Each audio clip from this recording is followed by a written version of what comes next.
Hello everyone, welcome to PW only IAS. स्वागत है आपका 19 अक्टूबर के एडिटोरियल डिस्कशन में।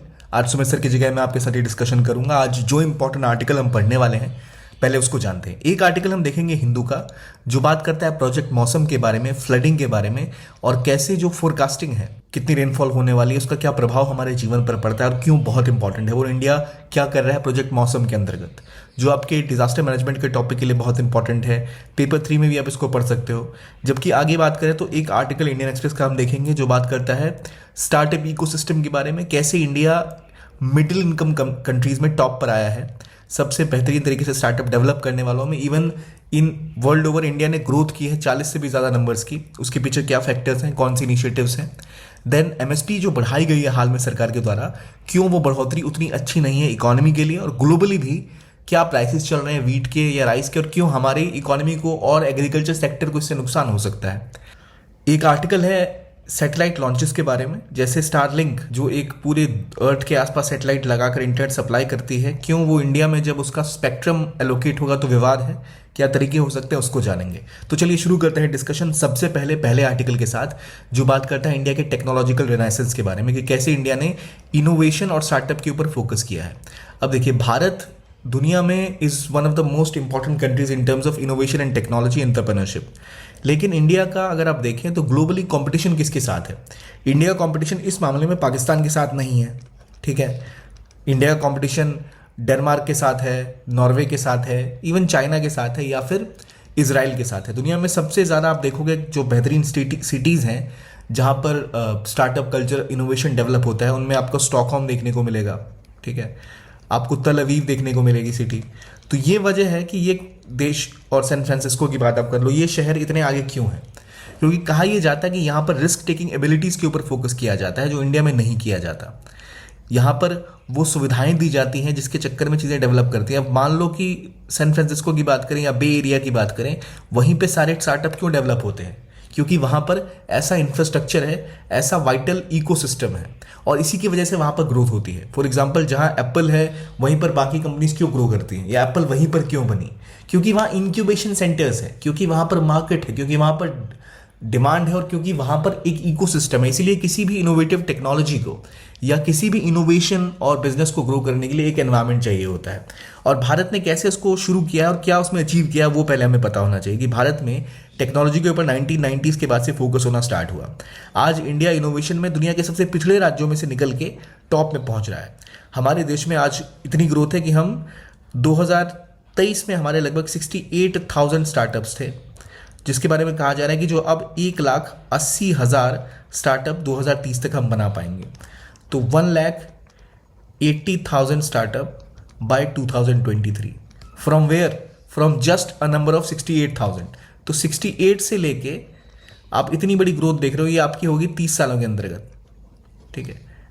तो it shows that we have tried to build that ecosystem, we are focusing on intervention. अब किसी भी स्टार्टअप और इनोवेशन को बिल्ड करने के लिए आपको 4-5 लेवल पे इनपुट देना होता है। पहला सिंपल है कि आपको पॉलिसी ऐसी बनानी पड़ती है कि स्टार्टअप्स ग्रो करें। पॉलिसी यानी आप वहाँ पर टैक्स रिबेट्स दे सकते हो, ठीक है। आप वहाँ पर ये पुश कर सकते हो कि जो इंफ्रास्ट्रक्चर है उसके ऊपर इन्वेस्टमेंट हो, ठीक है। फिर आप ये इंश्योर कर सकते हो कि वहाँ पर जब कोई स्टार्टअप खोलना चाहे तो उसको आप ease of doing business provide करो, ठीक है। कॉम्प्लिकेट करने के बजाय कंप्लायंस ईजी करो कि स्टार्टअप खोलना है, दुनिया भर के सर्टिफिकेट लाइसेंस लेने में आपकी ज़िंदगी ना कट जाए, आप आसानी से इसको खोल पाओ, ठीक है। आप फैसिलिटेट करो ओपनिंग, अब वो पॉलिसी लेवल से हो सकता है। तो गवर्नमेंट ने पॉलिसी लेवल पे क्या करने की कोशिश की है वो जानेंगे। प्लस आपको एक ऐसा सिस्टम होना चाहिए जहाँ पर आपके पास इंक्यूबेटर्स हो। इंक्यूबेटर्स तब डेवलप होते हैं जब आपके प्राइवेट और पब्लिक पार्टनरशिप होती है। यानी जो इंस्टीट्यूशंस, जैसे आप रिसर्च करोगे किसी चीज़ के ऊपर तो यूनिवर्सिटी में होती है, उसका पेटेंट, उसका एप्लीकेशन कमर्शियल सेक्टर में होता है जो इंडस्ट्री करती है। तो पब्लिक प्राइवेट पार्टनरशिप आपको चाहिए। इतना ही नहीं, आपको इसके अलावा चाहिए होता है कि आप ये फोकस करो कि किस लेवल पर आप इंफ्रा पर फोकस कर रहे हो, क्योंकि बेसिक सुविधाएं उपलब्ध हैं या नहीं, इन सभी चीज़ों के ऊपर काम करना जरूरी होता है। इसी के ऊपर काम करे इंडियन गवर्नमेंट। तो इंडिया की जो स्टार्टअप लॉन्च हुई है उसके पीछे जो प्रमुख कारण है, जो इन लेवल पे बदलाव किए गए हैं, पहला आपको देखने को मिलता है 2015 में लॉन्च हुआ स्टार्टअप इंडिया इनिशिएटिव। अब स्टार्टअप इंडिया इनिशिएटिव लॉन्च होने के बाद से भारत ने लगातार स्टार्टअप के कल्चर में ग्रोथ देखी है। ठीक है। इनोवेशन में इंडिया ने ग्रोथ देखी क्योंकि यहाँ पर पॉलिसी लेवल पे एक इंडियन गवर्नमेंट ने स्टेप उठाया, पॉलिसी लेवल पर ये स्टेप उठाया गया। Then you have reached 100 unicorns, ठीक है। 2018 में आपने 100 यूनिकॉर्न्स के नंबर को रीच किया। यूनिकॉर्न मतलब होता है वो कंपनी जिसकी वैल्यूएशन 100 बिलियन, जिसकी वैल्यूएशन सॉरी $1 बिलियन से ज़्यादा होती है उसको आप यूनिकॉर्न कहते हो। कोई भी कंपनी जो $1 बिलियन से ज़्यादा की वैल्यूएशन रखती है उसको यूनिकॉर्न कहते हैं। यूनिकॉर्न असल में एक सफ़ेद घोड़ा होता है जिसके शक्ल पे एक सींग निकली होती है, असल में एक मिथिकल एनिमल है यूनिकॉर्न। तो $1 बिलियन से जब आपकी कंपनी की वैल्यूएशन ज़्यादा होती है तब आप एक यूनिकॉर्न कहलाते हो। और भारत में 100 से ऐसी ज़्यादा कंपनीज बन चुकी हैं विच शोकेसेस इंडिया का एक robust entrepreneur structure, stand up India, startup India. Then आपने 68,000 स्टार्टअप स्टार्ट कर लिए हैं। आपकी 1,80,000 स्टार्टअप प्रोजेक्टेड हैं 2030 तक, जो दिखाता है कैसी ग्रोथ, एक्सपोनेंशियल ग्रोथ। और ये जो ग्रोथ हुई है, ये ग्रोथ और ये जो डेवलपमेंट हुई है, पहले यूनिकॉर्न की डेवलपमेंट से क्या फायदा होगा? इससे होगा कि आपके देश में अगर ज़्यादा यूनिकॉर्न है तो ज़्यादा इन्वेस्टमेंट आने के चांसेस होते हैं, इकोसिस्टम अपने आप डेवलप होगा। इंडिया में ये यूनिकॉर्न की अकेली वैल्यू स्टार्टअप ग्रोथ के अराउंड $350 बिलियन के आसपास की है, जो दिखाता है कि कैसे चीज़ें ग्रो कर रही है। और खास बात यह कि ये केवल टायर 1 सिटीज़ यानी दिल्ली, मुंबई, हैदराबाद, इन पे ही लिमिटेड नहीं है, ये टायर 2 और टायर 3 में भी पुश करने की कोशिश है। हम टेक्नोलॉजी और एंटरप्रेन्योरशिप को डेमोक्रेटाइज करना चाहते हैं, उनको अलग तबके तक पहुंचाना चाहते हैं ताकि जॉब जनरेट हो, जॉब गिवर्स क्रिएट हो और अनएम्प्लॉयमेंट की प्रॉब्लम भी रिजॉल्व हो। तो जैसे मैंने बोला कि भाई गवर्नमेंट को कई सारे इनिशिएटिव लेने चाहिए। तो क्या इनिशिएटिव लिए? पहले हमें एक इकोसिस्टम बनाना है। तो इकोसिस्टम कैसे डेवलप होगा? तो इंडिया ने इसके लिए कैपिटल, स्टार्टअप का लैंडस्केप जहां पर वो डेवलप होगा और collaboration between public private research entities, इनके ऊपर काम किया है। पॉलिसी ड्रिवन इनोवेशंस में आप देखो तो पहले हमें पता है स्टार्टअप इंडिया स्टार्ट किया गया। फिर नीति आयोग ने कोशिश की है कि कैसे electric vehicles, biotechnology, nano technology, space and alternative energy के ऊपर अलग अलग सेक्टर्स में एक तो पॉलिसी पेपर्स लेके आए हैं, प्लस फोकस किया कि वो मिनिस्ट्री साथ में कोऑर्डिनेट करें ताकि ऐसा पॉलिसी लेवल सॉल्यूशन बनाया जा सके जिससे सभी मिनिस्ट्री जो अलग अलग सेक्टर में है वो साथ आकर काम कर पाए। गवर्नमेंट ने जैसे अटल टिंकरिंग लैब स्टार्ट किए हैं, अटल इनोवेशन मिशन के अंदर अटल टिंकरिंग लैब्स हमने स्टार्ट की। फिर department of science and technology और बायो टेक्नोलॉजी अलग अलग इनिशिएटिव्स लॉन्च किए हैं। हमने पेटेंट के लिए और अलग अलग सेक्टर्स में पीपीपी को बढ़ावा देने की कोशिश की है, एकेडमी और इंडस्ट्री को साथ लाने की कोशिश की है। फॉर एग्जाम्पल एक निधि प्रोग्राम है। निधि प्रोग्राम इसीलिए रन करता है कि भाई जहाँ भी अगर आपको पेटेंट चाहिए या आपको कॉमर्शलाइज करना है किसी टेक्नोलॉजी को, या आप देखना चाहते हैं कितना वैल्यूएबल हो सकता है, तो आप निधि प्रोग्राम के अंतर्गत ये कर सकते हैं, ठीक है। और इसी के अंदर एक इंक्यूबेटर की सुविधा भी दी गई है।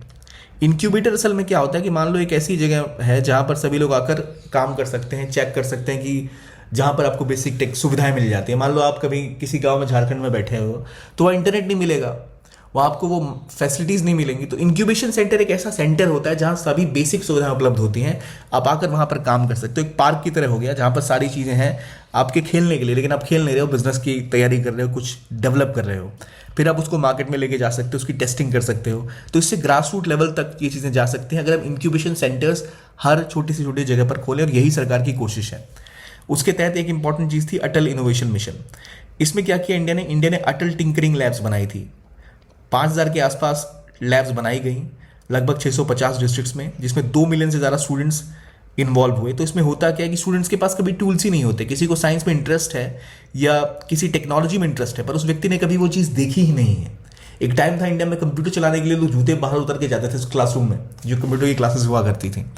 तो ये एक इंपॉर्टेंट स्टेप है। देन आपने सोचा कि इंक्यूबेशन सेंटर खोलना है, तो केवल बैंगलोर में खोल के नहीं होगा, आपको यूनिवर्सिटीज़ में खोलने पड़ेंगे जहाँ वो बच्चे हैं जो इनोवेट कर सकें। तो 102 यूनिवर्सिटीज़ में हमने लगभग 50+ ऑपरेशनल सेंटर खोले हैं, जिसमें 900+ स्टार्टअप्स डेवलप हुए हैं। इसके अलावा अटल न्यू इंडिया चैलेंजेस स्टार्ट किया गया है, जहाँ पर कई सारी एप्लीकेशंस रिसीव हुए हैं। 24 से ज़्यादा चैलेंजेस स्टार्ट किए गए, जिसमें आप टॉयलेट को बेहतर बनाने के ऊपर काम कर सकते हो, वाटर क्लीनिंग के ऊपर टेक्नोलॉजी का इस्तेमाल कर सकते हो, हेल्थ में क्या क्या इंटरवेंशन हो सकता है उस टेक्नोलॉजी के ऊपर काम करने के लिए चैलेंज क्रिएट कर सकते हो। ये सब क्रिएट किया गया है Atal tinkering lab across India, schools में, यूनिवर्सिटीज़ में खोल के, जिससे जो बच्चे हैं वो शुरुआती स्तर से ही इस तरफ मूव करें, इनोवेशन की तरफ, टेक्नोलॉजी की तरफ। और ये एक मल्टी प्रोंग्ड अप्रोच है जिसमें अलग अलग लेवल पे आपने चीज़ों को इन्वॉल्व किया है। इसी में इंडिया की रैंक आप देखो तो ग्लोबल मिडिल इनकम इकोनॉमीज में इंडिया की रैंक नंबर 1 है out of 37 countries. Central south Asia में इंडिया नंबर 1 पे, हालांकि इसका ज़रा मतलब नहीं है क्योंकि सेंट्रल साउथ एशिया में देश ही कौन से हैं, Kazakhstan, Uzbekistan, Tajikistan, Pakistan, Bangladesh, Sri Lanka, इन देशों में तो भारत की रैंक पहली होगी होगी। हाँ, जब आप बात करते हो सर्विसेज एक्सपोर्ट में, तो इंडिया की रैंक 5th है ग्लोबली, दुनिया में 5वें नंबर पर है भारत इंटरनेट कम्युनिकेशन टेक्नोलॉजी में। जो हम सॉफ्टवेयर एक्सपोर्ट करते हैं, सर्विसेज एक्सपोर्ट करते हैं, उसमें वेंचर कैपिटल में दुनिया में छठे नंबर पर सर्वाधिक वेंचर कैपिटल भारत में आता है। साइंस एंड इंजीनियरिंग ग्रेजुएट्स में इंडिया ग्लोबली 11th पोजीशन पर है, जबकि रिसर्च एंड डेवलपमेंट इन्वेस्टर्स में इंडिया 13th लेवल पर है। तो ये जो ग्रोथ हो रही है ये भी दिखाता है कि भारत एक टाइम में, मान लो जो इंडिया की रैंक थी, अगर हम इनोवेशन और इनोवेटिव पॉलिसीज की बात करें तो 31st हुआ करती थी, अब वो 40 पे आ चुकी है। तो हम लगातार ग्रो कर रहे हैं, खासतौर पे एशिया में हम इंपॉर्टेंट एक की मॉडल की तरह डेवलप हो रहे हैं। लेकिन ये असली तरीके से टैप तब हो पाएगा जब हम दिल्ली बेंगलोर छोड़ टायर 2 टायर 3 सिटी में जाएंगे। वो कैसे होगा? मैंने पहले बताया आपको, इंफ्रास्ट्रक्चर, लोकल प्रॉब्लम सॉल्विंग और टैलेंट रिटेंशन। टैलेंट कैसे रिटेन करोगे आप? टैलेंट रिटेन करने के लिए जैसे अटल टिंकरिंग मिशन है, अटल टिंकरिंग लैब्स है, वहाँ से आप टैलेंट को आइडेंटिफाई कर सकते हो। यूनिवर्सिटी लेवल पे आप स्टूडेंट्स को आइडेंटिफाई कर सकते हो, उनको स्कॉलरशिप्स दे सकते हो, ताकि उसके बाद वो या तो वहीं पर किसी इंस्टीट्यूशन का पार्ट बने या उनको आप बड़ी टायर 2 सिटीज़ में बुलाओ। उसके बाद जो छोटी सिटीज़ हैं वहाँ की जो लोकल प्रॉब्लम्स हैं उसको रिजॉल्व करने के लिए क्या सॉल्यूशन बन सकते हैं, इसके लिए आप लोगों को प्रोत्साहित कर सकते हो थ्रू लोकल चैलेंजेस, कि भाई ये एक चैलेंज है, सॉल्व करो, इतने रुपए की आपकी धनराशि आपको प्राप्त होगी, आप इनाम जीतोगे। तो लोग उस चीज़ के ऊपर इन्वेस्टमेंट या दिमाग लगाने की कोशिश करेंगे। गवर्नमेंट ऑलरेडी स्मॉल सिटी में अब डिजिटल इंफ्रास्ट्रक्चर को पुश करना चाह रही है। हमने स्मार्ट सिटी प्रोजेक्ट स्टार्ट किए, हम अमृत मिशन लेके आए, और अब यहाँ पे लगातार स्कूल और यूनिवर्सिटी लेवल पर हम काम कर रहे हैं। जैसे जयपुर, इंदौर, चंडीगढ़, कोयम्बटूर को हमने नए इनोवेशन हब्स की तरह डेवलप करना स्टार्ट कर दिया है, ताकि जो मोनोपोली है अभी बड़े शहरों की वो टूटे और टायर 2 टायर 3 सिटीज़ में भी चीज़ें जाएँ, और ये नए स्टार्टअप हब बनेंगे तो एक नया इंक्लूसिव ग्रोथ डेवलप होगा across India tyre 2 and tyre 3 cities में। आगे बात करें क्या सेक्टर्स हैं जहां इंडिया सबसे ज़्यादा अब चाहता है कि ध्यान जाए इनोवेटर्स का, जहां पर स्टार्टअप डेवलप हो, सॉल्यूशंस डेवलप हो। एक तो पहले हेल्थ टेक्नोलॉजी, क्योंकि हमें पता है कि हेल्थ सेक्टर में भारत के जो रूरल एरिया है वहाँ बहुत सी दिक्कतें हैं। तो अगर हम टेलीमेडिसिन यानी टेलीफोनिक तरीके से, या फिर आप टेक्नोलॉजी का इस्तेमाल करके, वीडियो कॉल्स का इस्तेमाल करके, एआई का इस्तेमाल करके डायग्नोज कर पाओ कि किसको क्या बीमारी है, उसका इलाज दूर से ही हो पाए, यानी डॉक्टर्स कम है पर एटलीस्ट वो रिमोटली भी चीज़ों का रिजॉल्व कर पाए, तो उसके लिए क्या तरीके हो सकते हैं उस पर फोकस है। एग्रीकल्चर टेक्नोलॉजी के ऊपर फोकस है, जिससे हम प्रिसिशन फार्मिंग का मतलब होता है, मान लो अभी हमारी खेती कैसे होती है, आपको अगर सिंचाई करनी है तो आप पाइप से पानी खेत में डाल रहे हो, आप फ्लड कर रहे हो। अगर धान की फसल है तो उसमें पानी लगा रहता है लगभग 2 महीने, तब जाके धान में चावल उगता है या धान की फसल होती है। तो क्या हम ऐसी फार्मिंग नहीं कर सकते जैसे इजराइल करता है, जहां हम प्रिसाइसली जितना पानी किसी प्लांट को चाहिए, जितना उसे यूरिया चाहिए, जितना उसे फर्टिलाइजर पेस्टिसाइड चाहिए, उतना ही उसे प्रोवाइड करें। इसके लिए कोशिश ये है कि भारत जो मॉडल फॉलो कर रहा है, चाहे स्प्रिंकलर टेक्नोलॉजी हो गई जिसमें आप स्प्रिंकल करते हैं पानी, या फिर ड्रिप इरिगेशन हो गया, ये स्टेप्स इंडिया ऑलरेडी ले चुका है। इसमें bamboo drip irrigation north east में देखी जाती है, हम उसको फॉलो कर सकते हैं। बैम्बो के थ्रू कैसे वो इरिगेट करते हैं अपने खेतों को, तो उन चीज़ों के ऊपर काम करना स्टार्ट किया इंडिया ने मैकेनाइजेशन करके एग्जैक्ट कितना वाटर, कितना किसी प्लांट को चाहिए पेस्टिसाइड या इंसेक्टिसाइड, उसके लिए काम करना स्टार्ट किया ताकि एग्रीकल्चर प्रोडक्टिविटी बढ़े। देन फिनटेक में digital payment solution, new banks की बात कर लो, यूपीआई की बात कर लो, इसको रूरल एरियाज तक ले जाने की बात हो जाए। हमारे जो क्रेडिट सेक्टर है जिसमें लोग लोन वगैरह लेते हैं उनको फॉर्मलाइज करना, एडटेक में personalised learning platform, vernacular content provide करना, इन सब के प्रति एक रिवोल्यूशन, ताकि एजुकेशन को हम डेमोक्रेटाइज कर सकें, आखिरी बच्चे तक पहुंचा सकें। तो ये स्टेप लिए गए हैं ताकि बेहतर तरीके से एग्रीकल्चर सेक्टर या हर एक वो सेक्टर जहां इंडिया अभी तक पीछे है, उन एरियाज में इंडिया की इनोवेशन और टेक्नोलॉजी का इस्तेमाल किया जा सके। तो इन सेक्टर में हमें और ज़्यादा इनोवेशन और स्पेसिफिक टारगेटिंग करने की ज़रूरत है, जो इंडिया कर भी रही है। तो इसलिए रोड क्या है? रोड ये है कि हमें डीप टेक फोकस करना पड़ेगा, हमें उन टेक्नोलॉजी के ऊपर फोकस करना पड़ेगा जो इमर्ज कर रही हैं, जैसे एआई, क्वांटम टेक्नोलॉजी, जैसे बायोटेक्नोलॉजी के ऊपर फोकस करना पड़ेगा। मान लो एआई और क्वांटम टेक्नोलॉजी की बात करूँ तो इंडिया बहुत पीछे है अभी तक बाकी देशों के मुकाबले। तो इंडिया ने इसलिए अमेरिका के साथ आई सेट किया था, initiative on critical and emerging technology, यानी जैसे एआई हो गया, क्वांटम टेक हो गया। ठीक इसी प्रकार का हमने एक एग्रीमेंट रशिया के साथ भी किया हुआ है। तो हम बाकी देशों के साथ भी कोलैबोरेट कर रहे हैं। हम इन एरियाज में फोकस करने के लिए ज़्यादा से ज़्यादा आईआईटीज़ में इन्वेस्टमेंट बढ़ाना चाहते हैं, रिसर्च एंड डेवलपमेंट के ऊपर फोकस करना चाहिए। अभी तक इंडिया का जीडीपी का बहुत कम शेयर रिसर्च एंड डेवलपमेंट पे जाता है और उसको बढ़ाने की सख्त ज़रूरत है। सस्टेनेबल इनोवेशन हमें पुश करने की ज़रूरत है। फिर हमें ग्लोबल कोलैबोरेशन की ज़रूरत है कि हम क्रॉस बॉर्डर इनोवेशन करें, टेक्नोलॉजी ट्रांसफर करें। हम जर्मनी के साथ, इजराइल के साथ काम कर रहे हैं। इंक्लूसिव ग्रोथ के ऊपर फोकस करना चाहिए ताकि जो हाशिए पे लोग हैं, मार्जिनलाइज सेक्शन है, उस तक चीज़ें पहुंच पाए। तभी जाकर हमारा जो विजन है वो पूरा हो पाएगा कि हम एक ग्लोबल इनोवेशन लीडर बनना चाहते हैं 2047 तक। और ये तभी हो पाएगा जब हम अपना डीप टेक के ऊपर अपना रिसर्च बढ़ाएं। डीप टेक वो टेक्नोलॉजी होती है जो आगे चीज़ों को लीड करेगी, जैसे क्वांटम टेक्नोलॉजी, आप एआई की बात कर लो, आप 6G की बात कर लो, आप बायोटेक्नोलॉजी की बात कर लो, जिसमें ऐसी ऐसी दवाएं, ऐसे सिस्टम डेवलप होंगे जो कि आगे चीज़ों इनोवेशन को लीड करेगा। तो इंडिया को वहाँ इन्वेस्टमेंट करने की ज़रूरत है और इंडिया उसके ऊपर ऑलरेडी काम कर रहा है। तो हमने देखा इस आर्टिकल में जो आउटकम्स थे, कहाँ रैंक इंप्रूव हुई, किन सेक्टर्स में इंडिया ने अच्छा किया, क्या और एरियाज है जहाँ हमें काम करने की ज़रूरत है। तो इसको कंपाइल जरूर कर लेना कि बेसिक रैंक के मामले में या जो इनिशिएटिव्स हैं हम कौन कौन से हैं, अटल टिंकरिंग लैब क्या है, इंक्यूबेशन सेंटर्स में क्या है और क्या क्या इनिशिएटिव्स हैं प्राइमरी, ताकि आपको एक ही जगह कुछ स्कीम वगैरह का ओवरऑल एक कंपाइलेशन एक जगह मिल जाएगा। ठीक है, आगे बढ़ते हैं, अगला बात करते हैं मानसून क्राइसिस और क्लाइमेट चेंज के बारे में। इंडिया लगातार मानसून क्राइसिस झेल रहा है, हर साल होता है ये। खासतौर पर आप बिहार की बात कर लो, असम की बात कर लो, उड़ीसा की बात कर लो, कुछ हद तक आप ईस्टर्न यूपी की बात कर लो, हर साल बाढ़ आती है। और क्लाइमेट हज़ार्ड इंडिया में लगातार बढ़ता जाता है। साइक्लोन आप देख लो तो वेस्ट बंगाल का आप एग्जाम्पल ले लो। तो इससे लड़ने का तरीका क्या है? इंडिया लगातार कोशिश कर रहा है कि अक्रॉस इंडिया जो क्लाइमेट हज़ार्ड्स हैं उसको कंट्रोल किया जाए, लेकिन वो किस लेवल पे ऑपरेट करता है। इंडिया में जितने डिस्ट्रिक्ट्स हैं उसमें 40% डिस्ट्रिक्ट ऐसे हैं जिनको बोथ फ्लड और ड्राउट का खतरा रहता है, यानी साल के 3 महीने वो बेचारे बाढ़ से त्रस्त रहते हैं और साल के 4 महीने गर्मियों में वो ड्राउट से त्रस्त रहते हैं, सूखे से। 64% rise in heavy rainfall during monsoon, ये पूरे भारत में देखा गया है। फ्लड रिस्क एक्सपोजर, भारत की 2/3 जो जनसंख्या है वो लगातार फ्लड्स का सामना करती रहती है। हमारे पास अर्ली वार्निंग सिस्टम बहुत कम है, 1/3 ही फ्लड प्रोन एरियाज हैं जिनमें वार्निंग सिस्टम्स हैं। अगर हमारे पास अर्ली वार्निंग सिस्टम्स होंगे तो हम लोगों को पहले ही सचेत कर पाएंगे कि भाई सावधान हो जाओ, बाढ़ आने वाली है या साइक्लोन आने वाला है, ताकि उनको टाइम से इवैक्यूएट किया जा सके। इंडिया ने एक ग्लोबल एग्जाम्पल सेट किया है कि अब इंडिया में जब साइक्लोन्स आते हैं, because successful installation of early warning systems, Orissa और वेस्ट बंगाल में हमने इसको बहुत हद तक कम कर लिया है और इसको ग्लोबली भी अब रेप्लिकेट करने की कोशिश की जा रही है कि भारत की तरह हमें काम करना है। पर हमें पहला एक सेट पता होना चाहिए कि भाई फ्लड है, किस लेवल पे फ्लड का इंपैक्ट होता है। तो हमें पता है 1/2 बाहरी भारत की पॉपुलेशन फ्लड को एक्सपोज्ड है।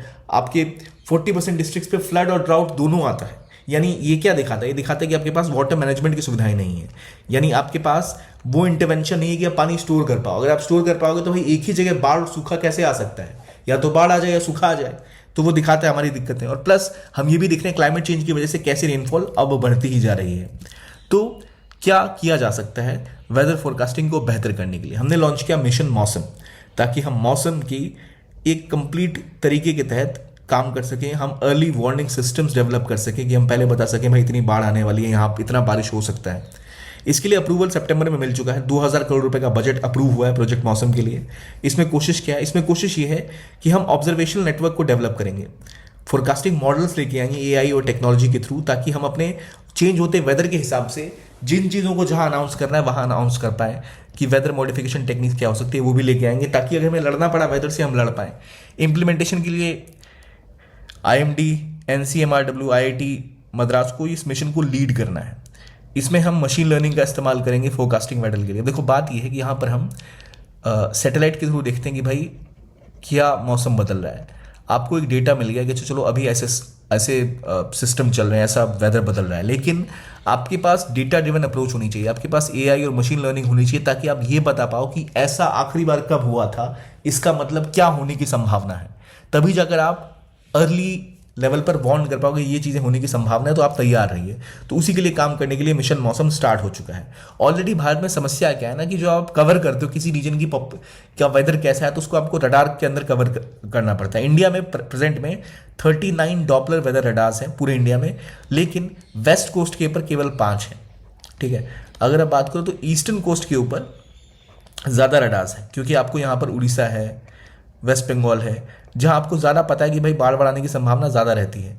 लेकिन आपके वेस्टर्न कोस्ट पे केवल 5 रडार्स हैं, और अब वहां पर भी आपको अरेबियन सी में दिख रहा होगा साइक्लोन लगातार आने स्टार्ट हो चुके हैं, बढ़ने स्टार्ट हो चुके हैं।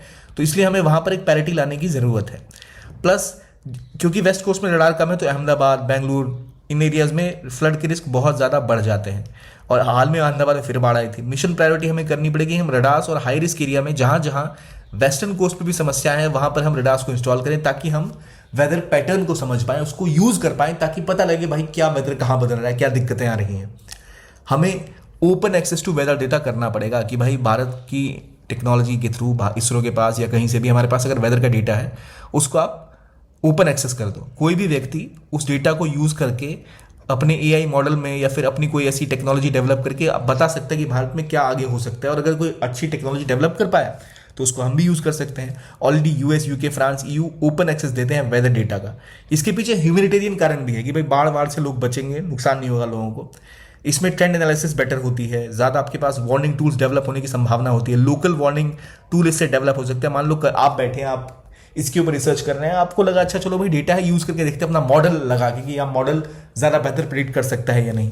अभी जो डेटा सप्लाई पोर्टल है वो वॉल्यूम और एक्सेस के ऊपर लिमिटेड है कि ना आपको पूरा वॉल्यूम बताएगा ना ही आपको एक्सेस देगा। तो वो अगर हम आईएमडी का डेटा ओपन सोर्स हो जाए तो लोगों के पास डेटा अवेलेबल होगा, वो उसके अपने हिसाब से चीज़ें और टिंकरिंग करके कुछ डेवलप कर सकते हैं। मिशन गोल डेवलप करना पड़ेगा कि हम कैसे वेदर डेटा का ओपन डिस्ट्रीब्यूशन कर कर ऐसा इंफ्रास्ट्रक्चर डेवलप करें ताकि हम उसका इस्तेमाल बेस्ट तरीके से कर पाएं। हमें ज़रूरत यह भी है कि ये सब जब हम करेंगे, ओपन डेटा उपलब्ध होगा, आपने बेसिक रडार सिस्टम डेवलप कर लिया, सैटेलाइट डेटा आपके पास आ गया, तब आप वेदर वार्निंग कम्युनिकेशन को डेवलप कर सकते हो। देखिए उद्देश्य ये है कि केवल वेदर आपको पता लग गया क्या होने वाला है, इससे काम नहीं चलता, वो कम्युनिकेट भी करना है कि आम जनता जो है उसको पता तो चले कि भाई आपको ये पता लग चुका है। अभी आईएमडी क्या करती है, वेब और मोबाइल एप्लीकेशन का इस्तेमाल करती है ताकि वेदर की इन्फॉर्मेशन प्रोवाइड की जाए। लेकिन अभी ज़रूरत है कि हम इसको और डेवलप करें, यूज़र एक्सपीरियंस बेहतर हो, गाइडेंस बेहतर हो, ताकि जो वार्निंग है वो आम जनता तक पहुंच सके, उन्हें पता हो कि फ्लडिंग आने वाली है। तो लास्ट माइल तक उसको जोड़ना, लास्ट मैन तक जोड़ना, लास्ट पर्सन तक उसे जोड़ना, ताकि उनके मोबाइल में वो मैसेज आ सके या वार्निंग आ सके।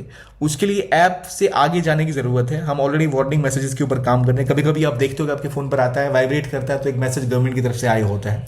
कुछ वैसा ही वर्नैकुलर लैंग्वेजेस में, जिस रीजन में है उस रीजन में उनकी भाषा में वो खबर पहुंचाई जा सके, तभी हम इससे लड़ पाएंगे। और इसको हम और बेहतर करने के लिए जो ऐप्स गवर्नमेंट के पास हैं या जो ऐप आईएमडी यूज़ करती है उसमें वीडियोस, मीडिया, गाइड्स का इस्तेमाल करें ताकि लोगों को पता हो उससे बचना कैसे है, क्या प्रॉब्लम्स हो सकती हैं, कैसे इससे निकला जा सकता है। और मोस्ट इंपॉर्टेंटली अगला स्टेप ये है वेदर इंफॉर्मेशन शेयरिंग, कि आप आम जनता तक पहुंचाओ। जो मैं आपको पहले कह चुका हूं, डेटा को एक्सेसिबल बनाओ कि भाई रिसर्च अगर करना है तो सबके पास हो, इनोवेशन करनी हो सबके पास डेटा हो, चाहे तो उसका इस्तेमाल करके एआई के थ्रू अपना के कोड लिख के या उसको किसी और टूल के थ्रू पता कर सकें कि भाई इसको कैसे एक्सेस करें। फॉर एग्जाम्पल क्रिकेट का डेटा अगर पब्लिकली अवेलेबल है या किसी भी चीज़ का डेटा अगर पब्लिकली अवेलेबल है तो लोग उसका इस्तेमाल करके बहुत सी चीज़ें करते हैं, अलग अलग तरीके से इंटरप्रेट करते हैं, इनोवेट करते हैं उसको लेकर। तो यहाँ भी उसकी ज़रूरत है और कम्युनिकेशन बढ़ाने की ज़रूरत है ताकि आखिरी व्यक्ति तक ये जा सके, उनके फ़ोन में टुंग बजे और वो खोले, पता लगे अच्छा बाढ़ आने वाली है, सतर्क हो जाए। उनके ऐप में पूरी जानकारी है कि भाई क्या क्या किया जा सकता है। तो एक्सट्रीम जो वेदर इवेंट्स है उसके लिए हम इस तरह से तैयार हो सकते हैं। अगर हमें पता है कि फ्लडिंग आने वाली है तो हमें ये भी पता होगा ना कि भाई आगे आके बहुत भयंकर गर्मी पड़ेगी। हालांकि हमें पता है क्लाइमेट चेंज है, गर्मी तो पड़ती ही है, पर हम ड्राउट के लिए क्या कर सकते हैं, कहाँ पर रिजर्वियर डेवलप करें, कहाँ पर पानी को स्टोर करें, ये चीज़ें हो सकती हैं। अभी हमारे पास चैलेंजेस ढेर सारे हैं। हैवी रेनफॉल बढ़ गई है, तो हैवी रेनफॉल से बढ़ने का बेस्ट तरीका है, लड़ने का बेस्ट तरीका है, जनता को पता होगी बारिश कब तेज़ होगी, किस महीने में साइक्लोन आ रहा है, कब बारिश होगी। तो उसको अगर हम फोरकास्टिंग मॉडल्स ऐसे डेवलप करेंगे कि पहले पता चल पाए कि बाढ़ आने वाली है या बारिश तेज़ होगी, तो लोग अपने घरों में रहें, सेफ गार्ड कर सके अपने आप को, गवर्नमेंट वहाँ पर आकर एनडीआरएफ जो है वो एक्शन ले सके। लिमिटेड अर्ली वार्निंग, हम अभी बहुत कम जगहों पर अर्ली वार्निंग कर पाते हैं, इसलिए हमें रडार कवरेज की ज़रूरत है और ज़्यादा एरियाज में फैल सके। अब कुछ जगह तो ऐसी, ऐसे बिहार की आप बात कर लो, स्पेसिफिकली उड़ीसा की बात कर लो, वहाँ बाढ़ क्यों आती है, असम में क्यों बाढ़ आती है। बिहार और असम का केस रहता है कि हमें पता है हर साल बाढ़ आएगी, क्योंकि कोसी से या ब्रह्मपुत्र से पानी का जो लेवल है वो बढ़ेगा और बाढ़ आएगी। तो वहाँ आपको प्रॉब्लम इंफ्रास्ट्रक्चर की है, पॉलिसी की है। आपको पहले से पता है बारिश हो रही है नेपाल में 10 दिनों से, या चाइना से पानी आ रहा है, या उस रीजन में काफ़ी बारिश हो रही है नॉर्थ ईस्ट में, तो पानी नीचे आएगा ही पहाड़ से। तो वो दिक्कत आपके पास वार्निंग की नहीं है, वो आपको पहले से पता है। वो आपकी इंप्लीमेंटेशन और टेरेन की दिक्कत है। डेटा एक्सेसिबिलिटी बढ़ानी पड़ेगी ताकि ओपन एक्सेस वेदर का मिल सके, और यूजर को अंडरस्टैंड करना पड़ेगा कि भाई किस तरह से यूजर को पता लगे कि क्या क्या कदम उठाने हैं, क्या दिक्कतें हैं, क्या चैलेंजेस हैं। ये तरीके हो सकते हैं इनको समझने के। ठीक है, आई होप क्लियर है। नेक्स्ट पे आते हैं जो बात करता है एमएसपी के ऊपर और सैटेलाइट कम्युनिकेशन के ऊपर। एक आर्टिकल है एमएसपी के ऊपर। एमएसपी क्या होता है भाई? एमएसपी की फुल फॉर्म बताओ कोई मुझे कमेंट में। Minimum support price. तो भारत में एक कीमत तय होती है कि कम से कम आपकी फसल अगर बाजार में नहीं बिक रही तो कम से कम इतने रुपए में तो बिक ही जाएगी। सरकार मान ले 100 रुपए की एमएसपी सेट कर देती है। सरकार ये कह रही है कहीं ना बिका आपका सामान तो हमारे पास है ये मिनिमम हम 100 रुपए में तो आपकी फसल खरीद ही लेंगे। इसे एमएसपी कहते हैं, मिनिमम सपोर्ट प्राइस। तो वीट सपोर्ट प्राइस में इंक्रीज की गई है। 2023-24 में गेहूं की जो प्राइस है वो है 2275 पर क्विंटल फॉर वीट, और 2024-25 तक के लिए 2425 पर क्विंटल किया गया, यानी 150 रुपीज़ की इंक्रीज की गई है एमएसपी में। यानी किसान जो गेहूं बेचने आएंगे उन्हें 150 रुपये अब ज़्यादा मिलेंगे, 2425 रुपये पर क्विंटल। यानी एक क्विंटल में 100 किलो होते हैं तो अब मान लो 24.25 24 रुपये पर किलो के हिसाब से गवर्नमेंट अब उनसे गेहूं खरीदेगी। और भारत में अभी 23.78 मिलियन टन्स का बफर स्टॉक है, यानी जो भारत सरकार पीडीएस के लिए ऑलरेडी जमा करके रखती है। तो हमारे पास अभी 23.78 मिलियन का बफर स्टॉक है, जो अभी तक वन ऑफ द लोएस्ट है। 2022 और 2018 के बाद अभी तक का लोएस्ट ये स्टॉक है गेहूं का। तो शायद गवर्नमेंट ने इसलिए 150 रुपये से बढ़ाया कि लोग और किसान आके हमें बेचें ताकि हमारा स्टॉक बढ़ जाए, कि अगर कभी जंग हो गई या कुछ हो गया तो कम से कम इतना स्टॉक रहे कि भारत सरकार सबको गेहूँ और चावल खिला सके। तो 23.78 मिलियन टन का अभी स्टॉक है। मिनिमम रिक्वायर्ड से थोड़ा सा ज़्यादा है। लेकिन ये राइस क्यों अच्छी है या क्यों खराब है? इसके साथ दिक्कत है। इसके साथ दिक्कत यह है कि जब आप एमएसपी बढ़ाते हो तो लोकली आपकी गेहूं के दाम कितने हो गए। हमने डेटा देखा तो देखा हमने कि भाई अब जो गेहूं इंडिया में लगभग 24.5 रुपये किलो हो चुका है। ठीक, सरकार ही 24 रुपये में खरीद रही है, तो कोई भी बेचेगा गेहूं तो उससे ज़्यादा ही बेचेगा। तुम्हें क्यों 24 रुपये में बेचे? 24.5 में सरकार ले रही है। 27-28 रुपये किलो गेहूँ लेना है तो लो, वरना मत लो। लेकिन भाई दुनिया में तो और भी लोग गेहूं बेच रहे हैं ना, वहाँ के सिस्टम चल रहा है। दुनिया में गेहूं का दाम बहुत ज़्यादा नहीं है। अगर हम रशिया की बात करें, रशिया अभी $240 पर टन के हिसाब से गेहूं बेचता है। और अगर आप कंपेयर करो ना कि जो उसका ट्रांसपोर्टेशन चार्जेस है, जो और मतलब आपको फीस देनी पड़ेगी, कस्टम ड्यूटी जो भी मिला लो, तो वो भी अगर आप देखो तो वो 24 रुपये से कम पड़ रहा है। यानी भारत में ऑलरेडी जो हमारी डोमेस्टिक प्राइस है वो इतनी ज़्यादा हो चुकी है कि मान लो आप कंपेयर करो 240 रुपये टन को, तो ये हो जाएगा ऑलमोस्ट 19,000 रुपये के आसपास एक टन। ठीक है, सॉरी 19,000 रुपये के आसपास से एक टन आप गेहूं की आपकी प्राइस है 19 के पर टन। एक टन में 1,000 किलो होते हैं, और तो ये आपका पड़ जाएगा 19 रुपये किलो। रशिया आज 19 रुपये किलो गेहूं बेच रहा है। आप ट्रांसपोर्टेशन कॉस्ट लगा भी दो तब भी ये 22 रुपये के आसपास आएगा। ग्लोबल प्राइसेस यहाँ पहुंच रही है और भारत डोमेस्टिकली 24 रुपये में गेहूं खरीद रहा है, तो वो प्राइस बहुत हाई है। इससे हमारी जो फसल है वो बिल्कुल कॉम्पिटिटिव नहीं रह रही, अनकॉम्पिटिटिव हो जा रही है। और ऑलरेडी भारत ने अभी गेहूं के एक्सपोर्ट पे बैन कर दिया है। अब आपको लगेगा सर अभी आपने बोला कि यहाँ जो प्राइस है गेहूं की वो तो ज़्यादा है, लेकिन हमारे पास लिमिट स्टॉक नहीं है। पर स्टॉक हमारे धान का आज तक का हाईएस्ट है। चावल जो हम स्टोर करते हैं, पैडी या चावल जिसे आप कहते हो धान, चावल का स्टॉक अभी आज तक का हमारा हाईएस्ट एवर है। तो ये नहीं है कि अगर गेहूं कम हो गया तो लोग खाएंगे क्या, ऑलरेडी चावल है खिलाने को हमारे पास। लेकिन बात यह है कि मार्केट में अब जो गेहूं का दाम है इतना ज़्यादा इंडियन गवर्नमेंट दे रही है एमएसपी बढ़ा के कि ग्लोबली हमारे प्राइसेस बहुत हाई हैं। सोचो रशिया का चावल इंडिया पहुंचेगा तब जाके 22 रुपये किलो के आसपास से आ सकता है आज की डेट में वो। अगर आप बड़े वॉल्यूम में लोगे तो सस्ता भी पड़ता है वो, और लोकल इंडिया में ज़्यादा महंगा गेहूं है। और इससे होगा ये डोमेस्टिक प्राइसेस भी बढ़ेंगी। मिनिमम प्राइसेस बढ़ गई हैं तो ऑब्वियसली कंज्यूमर को ज़्यादा प्राइसेस पे करनी पड़ेगी। और होता यह है कि होलसेल की प्राइस हमेशा हाई रहती है, और एक्सपोर्ट का बैन कर रखा है आपने, तो आपकी प्राइसेस जो है वो कोलैप्स करने वाली हैं। एक्सपोर्ट मतलब ऑलरेडी भारत का नियम है कि भारत में एक लेवल के बाद आप चीज़ें एक्सपोर्ट नहीं कर सकते, लिमिटेशन लगाई हुई है। ये लिमिटेशन और गवर्नमेंट का ये कहना कि भाई जो प्रोडक्शन है बढ़ता ही जाएगा और हमने एक्सपोर्ट पे बैन लगा के रखा हुआ है, तो भारत में क्या होगा, गेहूं का सप्लाई बढ़ता रहेगा, चावल का सप्लाई बढ़ता रहेगा, एक्सपोर्ट हम करेंगे नहीं, प्राइसेस हमने इतनी बढ़ा रखी है कि लोग खरीदेंगे नहीं, तो वो सड़ता रहेगा। इसलिए ज़रूरी है कि हम ऐसे लेवल पे आएँ ताकि एमएसपी को हम रैशनलाइज कर सकें। और आपको कि किसान तो कहने की उन्हें दिक्कत आती है, वो तो बहुत सस्ती दरों पर बेच रहे हैं। प्रॉब्लम ये है ना, जिन किसानों के पास समस्या है वो कभी गोडाउन तक पहुंच ही नहीं पाते, एफसीआई के, फूड कॉर्पोरेशन ऑफ इंडिया के गोडाउन में। दिक्कत यह है कि मार्केट का एक्सेस ही नहीं है छोटे किसानों के पास। वो मार्केट में इसको 28 रुपये में बेच ही नहीं पाएंगे। ज़रूरी ये है कि किसानों को हम इन क्रॉप्स के बदले उन क्रॉप्स की तरफ लेके जाएं जहां पर रेट अच्छे मिलते हैं।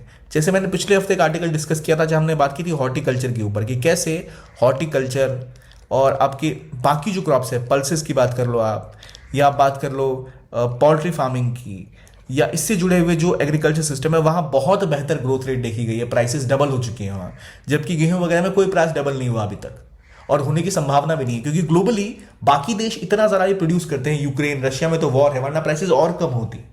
तो इट शोज कि हमें ज़रूरत है कि हम अपने किसानों को उन क्रॉप से बाहर निकालें जो उनकी ज़मीनों की उर्वरकता भी कम कर रहा है, यील्ड कम कर रहा है, प्लस उन्हें ज़्यादा पैसे भी नहीं दे रहा। सिर्फ एमएसपी से इसका सॉल्यूशन नहीं है, हमें और बड़े लेवल पे इसको सॉल्व करना पड़ेगा। जो हमारा स्ट्रक्चरल इशू है इसको रिजॉल्व करना पड़ेगा। पहले आप यील्ड पे फोकस करो। आप में ऑलरेडी पर एकड़ यील्ड बहुत कम है, चाइना बहुत आगे है क्योंकि हम मशीनों का इस्तेमाल नहीं करते। आपको जो पूरा का पूरा गेहूं और धान का यूजेज है, paddy and wheat, it should be shifted to eastern India. Bengal Bihar में ग्रो करो भाई, वहाँ बहुत पानी है। पंजाब हरियाणा में पानी नहीं है। पंजाब हरियाणा अगर हॉर्टिकल्चर या फिर उन फसलों के ऊपर फोकस करते हैं जिनमें रेट डबल हो रहे हैं तो भारत को बहुत फायदा होगा। रीजनल डिस्पैरिटी कम करना पड़ेगा भाई। आपको जो ऑयल सीड्स हैं वो चाहिए, आप इंपोर्ट कर रहे हो वो चीज़ें। आपको मस्टर्ड ऑयल चाहिए, मस्टर्ड ग्रो नहीं हो रहा इधर, तो वो ज़रूरत है कि आप भाई उन चीज़ों को पूरे देश भर में फैलाओ। प्लस इन्वेस्टमेंट की ज़रूरत है, इनोवेशन टेक्नोलॉजी की ज़रूरत है, तब जाकर हम इन चीज़ों में सुधार कर पाएंगे। यही एक अप्रोच है जिसके तहत हम ये प्रॉब्लम को सॉल्व कर सकेंगे, वरना संभव नहीं है। तो एमएसपी को लेकर क्या इशू है ये आपको समझ आ गया होगा आई गेस, ठीक है। अगले आर्टिकल की बात करते हैं जो बात करता है सैटेलाइट कम्युनिकेशन के बारे में। अब देखो, नॉर्मली होता ही है कि भारत में अगर आपको इंटरनेट चलाना है तो आप जियो, एयरटेल या एमटीएनएल या बीएसएनएल जिसका कनेक्शन लेना चाहे लेते हैं, और उसके तहत फिर वो आपको वाईफाई प्रोवाइड करते हैं या फिर आपको वायर के थ्रू ब्रॉडबैंड प्रोवाइड करते हैं। लेकिन एक नई टेक्नोलॉजी डेवलप हुई जो आपने नाम सुना होगा, स्पेस एक्स एक कंपनी है, इलॉन मस्क उसको रन करते हैं। स्पेस एक्स का एक विशेष सिस्टम है जिसे हम कहते हैं, उनकी कंपनी है स्टारलिंक। स्टारलिंक क्या करती है, आपके घर में ही ना आप एक ऊपर एक रिसीवर लगाओगे, सैटेलाइट से सीधा सिग्नल आपके घर तक आएगा और आपके घर में इंटरनेट चलेगा, जो बहुत तेज इंटरनेट चलेगा। ऑलरेडी अभी क्या होता है कि आपकी इंटरनेट पे आप वायर के थ्रू चलाते हो, आप डेटा केबल्स यूज़ करते हो, आप या फिर इवन एयर फाइबर भी लगाओ तो जो डाउनलिंक है वो किसी और जो सर्विस प्रोवाइडर है उसके थ्रू आपके घर तक आता है। स्टारलिंक ऐसी कहानी करता है कि वो सीधा सैटेलाइट से आपके घर में ही ऐसे इंटरनेट प्रोवाइड कर देगा डायरेक्ट टू योर होम। तो अब स्टारलिंक कई देशों में एक्टिव हो चुका है, और वैसी इकलौती नहीं और भी कंपनीज है, वन वेब, जो कोशिश करें कि हम भी इस तरह की सुविधाएं दें और सैटेलाइट इंटरनेट को शुरू करें। लेकिन अब दिक्कत ये है कि जब आप भारत में ऑलरेडी आप देखते हो इंटरनेट चल रहा है तो उसके लिए आपको नेटवर्क लगाने पड़ते हैं। अभी जो सिस्टम है उसके लिए स्पेक्ट्रम होता है कि किस स्पेक्ट्रम पे आप ऑपरेट करेंगे। उसके लिए सरकार कहती है कि हमारे देश में आपको इंटरनेट की सर्विस प्रोवाइड करनी है, लोगों से पैसे लोगे तो आपको स्पेक्ट्रम खरीदना पड़ेगा गवर्नमेंट से। तो स्पेक्ट्रम खरीदने के लिए स्पेक्ट्रम का होता है ऑक्शन, आप पैसे प्रोवाइड करो, जो सबसे ज़्यादा पैसा देगा उसको स्पेक्ट्रम दिया जाता है। अभी जब सैटेलाइट टेक्नोलॉजी के ऊपर बात हो रही है तो बात ये कि इसके लिए क्या होगा। तो अभी डिबेट ये है कि ऑक्शन, जियो ने कहा कि भाई इसका भी ऑक्शन होना चाहिए, स्पेक्ट्रम ऑक्शन, वरना वो उसका विरोध करेगा। और उसका कहना है कि विरोध क्या ही करेगा, उनका कहना है कि ये ज़्यादा बेहतर है भारत के लोगों के लिए कि यहाँ पर एक ऑक्शन हो जाए। एयरटेल और वोडाफोन का कहना है कि नहीं, आपको ऐसा स्पेक्ट्रम ऑक्शन की ज़रूरत नहीं है क्योंकि उससे दाम बढ़ जाएंगे और इंटरनेट प्रोवाइड करना संभव नहीं हो पाएगा। और जैसे इलॉन मस्क है, उनकी कंपनी जो स्पेस एक्स है और स्टारलिंक है, उनका कहना है कि नहीं ऑक्शन नहीं हो सकता क्योंकि सैटेलाइट और जिस एरिया में चीज़ें ऑपरेट करती हैं वो इंटरनेशनल कॉमन्स हैं, कोई भी उसका इस्तेमाल कर सकता है, तो आप उसको नहीं कर सकते। ITU जो है वो ऑलरेडी ये कहती है कि सैटेलाइट स्पेक्ट्रम जो है दुनिया का वो शेयर्ड है और किसी देश की बाउंड्री के अंदर नहीं आता, तो आप उसका स्पेक्ट्रम को आप एलोकेट नहीं कर सकते। तो दुनिया भर में क्या होता है भाई, तो दुनिया भर में एडमिनिस्ट्रेटिव एलोकेशन होता है। सरकार उसका ऐसे ऑक्शन नहीं करती है, लेकिन एडमिनिस्ट्रेटिवली कि भाई हमें ये सुविधा देनी है, ये थ्रेट हो सकता है, हम इस तरह से प्रोवाइड करेंगे, उसका कुछ नियम बनाकर तब वो प्रोवाइड करती है। ऐसे ऑक्शन नहीं करती है, लेकिन एडमिनिस्ट्रेटिव एलोकेशन करती है कि जो उनको लगता है ज़्यादा बेहतर है, ज़्यादा बेहतर टेक्नोलॉजी है, ज़्यादा चीज़ों को सेफ्टी प्रोवाइड कर सकता है, इसलिए हम इसको एलोकेट करेंगे। तो होता ही है कि देखो अर्थ के ऊपर ना बहुत सारी सैटेलाइट होती हैं। जैसे ये दिख रहा है, ये सैटेलाइट को, हालांकि ये डेबरी है, लेकिन सैटेलाइट इस तरह से धरती के आसपास पूरी भरी पड़ी है, जो वहाँ से सैटेलाइट से आपको सीधा आपके घरों पर एक लिंक लगाया जाएगा, तो आप वहाँ से डाउनलोड करोगे तो आपको इंटरनेट प्रोवाइड की जाएगी। तो बहुत फास्ट होता है और उसमें ज़्यादा ग्लिच भी नहीं आता जो नॉर्मली हमें अपने घर के इंटरनेट में देखने को मिलता है। तो ये बहुत अच्छी टेक्निक है। और इसमें जो ऑर्बिट यूज़ होता है वो आपको पता होना चाहिए कहाँ पर सैटेलाइट होते हैं। धरती के आसपास अभी लगभग 4,500 से ज़्यादा सैटेलाइट्स हैं। 2021 का डेटा थोड़ा पुराना है, अब तो और बढ़ गए होंगे, 10,000 हो गए होंगे। और मैक्सिमम सैटेलाइट होती हैं लो अर्थ ऑर्बिट में। लो अर्थ ऑर्बिट वो होता है जो धरती के सबसे करीब होता है। लो अर्थ ऑर्बिट में 160 से लेकर 2000 किलोमीटर के डिस्टेंस पे आप सैटेलाइट को स्पेस करते हो। It is low earth orbit. ठीक है। मिडल अर्थ ऑर्बिट की बात करो तो ये लगभग 2000 से 35,000 किलोमीटर की हाइट पे होते हैं, और जीओ सैटेलाइट्स तो 35,000 किलोमीटर की हाइट पे होते हैं। लो अर्थ ऑर्बिट के सैटेलाइट का फ़ायदा ये है कि इंडिया के जैसे ऊपर आपने लगाया तो इंडिया में मूव कर रही है, अर्थ मूव कर रही है, तो ये एलईओ जो सैटेलाइट्स होते हैं ये पूरा का पूरा ऑर्बिट कर सकते हैं 2 घंटे के अंदर। तो ये इनकी अच्छी बात है, जल्दी ऑर्बिट कर सकते हैं। और लो अर्थ ऑर्बिट धरती के पास है तो आपको ज़्यादा जो आप अगर आप बीम कर रहे हैं अपने सिग्नल को तो उसमें भी दिक्कत नहीं होती। तो जो भी टेक्नोलॉजी की वेबसाइट्स हैं, जो कंपनीज हैं, जैसे स्पेस एक्स का स्टारलिंक प्रोग्राम जो है वो हो गया, वन वेब की बात कर लो, ये सारी की सारी लो अर्थ ऑर्बिट पे ही ऑपरेट करती हैं और उसके थ्रू ही आपको ये सॉल्यूशन प्रोवाइड करती हैं। तो अब बात है कि भारत में स्टारलिंक आने की बहुत कोशिश कर रहा है और लगातार दबाव बना रहा है गवर्नमेंट के ऊपर कि भाई हम यहाँ पर धरती के आसपास देखो इतनी सैटेलाइट जमा हो रखी है, कहीं पे भी वो सिग्नल कर सकते हैं सैटेलाइट्स के साथ। इनका मुकाबला वन वेब से है, इरिडियम से है, ग्लोब स्टार से है, ये कुछ और कंपनीज भी है। वन वेब में एयरटेल का भी इन्वेस्टमेंट है, याद रखिए। तो वन वेब के थ्रू एयरटेल भी सुविधाएं प्रोवाइड कर सकते हैं भविष्य में। तो अब दिक्कत ये है कि जिन कंपनीज ने बहुत सारे नेटवर्क लगा रखे हैं, टावर सेट कर रखे हैं, उनका कहना है कि भाई ऐसा नहीं होना चाहिए, ये लोग आके हमारा इंटरनेट खा जाएंगे। और भारत की सरकार के लिए बड़ी समस्या ये है कि जो ऐसे स्टारलिंक जैसे सिस्टम्स हैं, ये इंडिया में अगर आपने इंटरनेट लगा लिया, कनेक्शन सीधा सैटेलाइट के साथ सीधा आपका एक तरफा बातचीत हो रखी है, उसको गवर्नमेंट मैनेज नहीं कर पाएगी। फिर अगर इलॉन मस्क कल को चाहें कि भाई भारत में विद्रोह हो जाए या कुछ हो जाए, या गवर्नमेंट उनको कहे कि भाई ये डेटा प्रोवाइड करो, वो कहे नहीं भाई हम डेटा प्रोवाइड नहीं कर रहे, तो वो उनसे नहीं ले सकती गवर्नमेंट, क्योंकि वो आपके छत के ऊपर एंटीना है, वहीं से आ रहा है डायरेक्ट कम्युनिकेशन को, उसमें बीच में वो कुछ कर नहीं सकती गवर्नमेंट, बहुत मुश्किल है ऐसे करना।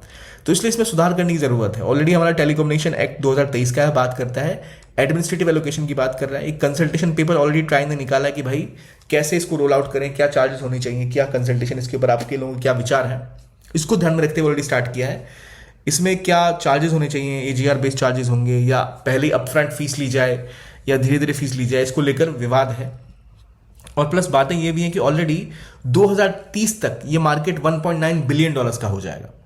तो इसीलिए बहुत इंपॉर्टेंट है कि ये ग्रोथ लगातार होगी सैटेलाइट ब्रॉडबैंड की, तो हमें इसको जल्दी से जल्दी रैशनलाइज करने की ज़रूरत है और एक क्लियर पॉलिसी इंडस्ट्री डेवलप करने के लिए आपको कम्युनिकेशन सेक्टर में क्या क्या चीज़ें हैं, किन के ऊपर फोकस करना है, क्या एलोकेट करना है, वो चीज़ें डिसाइड करनी होगी और एक बैलेंस्ड अप्रोच रखकर बिना किसी बैरियर के। ऐसा ना हो कि स्टारलिंक जैसी कंपनीज इसको कैप्चर कर ले, मोनोपोलाइज कर ले, केवल वही इंटरनेट यहाँ पर प्रोवाइड कर सके। हमें ज़्यादा कंपनीज चाहिए, न्यू प्लेस के लिए एंट्री बैरियर ना हो, ये फोकस रखना पड़ेगा, तभी जाकर हम बेहतर तरीके से इसे डेवलप कर पाएंगे। क्योंकि भविष्य में जो मार्केट है बहुत बड़ा है, कंपनीज को यहाँ पर कॉम्पीट भी बहुत ज़्यादा करना है, इसलिए पॉलिसी सही डिसीजन लेना बहुत ज़रूरी है। ये बात हो गई इस आर्टिकल की। अब देखिए जो ये आर्टिकल है ये आप डाउनलोड करना चाहें तो आप ओनली आइस नथिंग एल्स के टेलीग्राम चैनल पे जाके इसको डाउनलोड कर सकते हैं। ये इसका नाम है, टेलीग्राम पे जाइए @only आइस नथिंग एल्स, या फिर आप सुमित सर की टेलीग्राम चैनल सुमित रेवड़ी @सुमित रेवड़ी पर जाकर सीधा डायरेक्टली ये जो आर्टिकल्स हैं इनकी PDF वगैरह डाउनलोड कर सकते हैं। आपको और भी कई सारा कंटेंट मिलेगा इन चैनल्स के ऊपर, टेलीग्राम को आप ज्वाइन कर सकते हैं। PDF बाकी ढेर सारा कंटेंट बहुत कुछ मुफ्त में आपके लिए उपलब्ध है, बहुत चीज़ें आपके लिए आप वहाँ पे जाके डाउनलोड कर सकते हैं। ये था आज का डिस्कशन जहां मैंने आपके साथ 4 इंपॉर्टेंट आर्टिकल डिस्कस किया। आई होप आपको अच्छा लगा होगा। देखने के लिए बहुत बहुत धन्यवाद। Keep on watching PW Only IAS and have a nice day.